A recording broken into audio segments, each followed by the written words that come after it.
when you think of, a risk equation in and of itself, you look at threats times vulnerabilities and then subtract your countermeasures.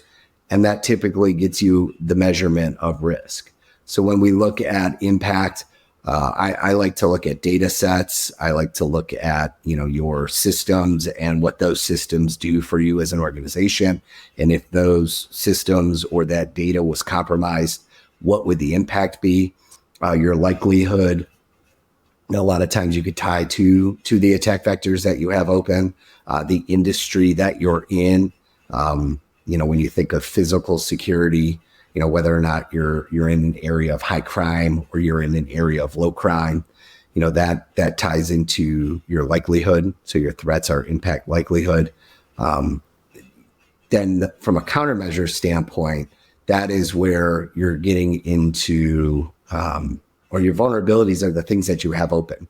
A lot of times folks will say that's the absence of controls, but the things that you have open are the things that then bad guys can take advantage of from a vulnerability standpoint. Then you look at your countermeasures, and that's your frameworks that are out there. That's your NIST 800-53 or 171 or your PCI DSS, NIST CSF, so on and so forth, right? And that's why when you think of developing a program, you do hear a lot of individuals talking about the frameworks that are out there that they can use.